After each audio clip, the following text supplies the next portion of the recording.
Men's Minute Modcast, episode 126, with Jim Holland. Hello, and welcome to another episode of Men's Minute Modcast. Today I have a very special guest. We have Jim in the house. Hey, Jim. Hey, men. Delighted to be here. Awesome. So we've only got a minute, so let's crack on. My first question is, you've had quite a varied and amazing story from Navy to nature.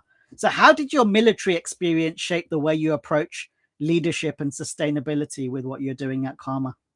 Being in the military, you get highly conditioned to be super adaptable and morph to the environment you're in. So being in Karma, where we can make a positive impact in terms of both social value and environmental impact, planting trees, supporting veterans, and getting stuck into nature, it's just come second nature to me. Committing and acting.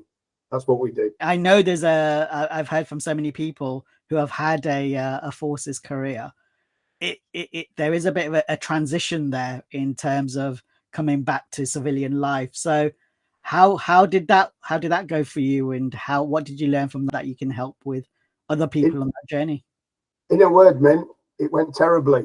Oh dear. So I didn't realize at the time, but when you transition from the military, you lose three things overnight: your forces family, your purpose, and your identity. And if you don't compensate for those three things pretty quickly, you start to deteriorate in terms of mental health and physically.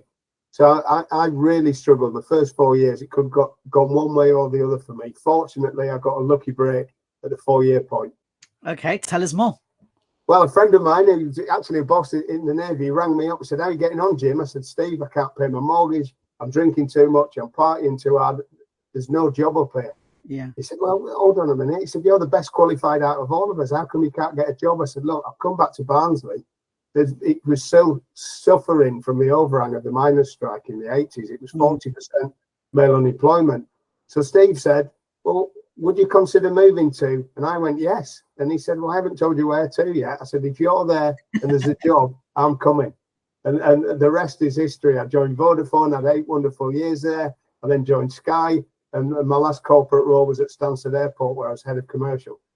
Now, with the work you're doing at Karma, making a real difference for the planet, what's one simple action that we can do today as individuals or as a business to make a difference? It's a great question, Min. And for me, it's one word: commitment.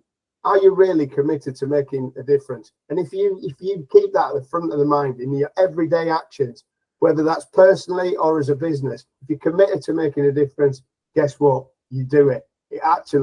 You lead by example. You're going to make a difference, whether that's reducing, reusing, and recycling, whether it's planting trees or kelp, folding that into your value proposition and delighting your customers. I mean, one thing we do at Karma is we have a product called Tree Commerce, where you can plant a tree for every product or service you sell. Brilliant. Commit to doing that and just fold it into it, and we make it effortless to do, mate.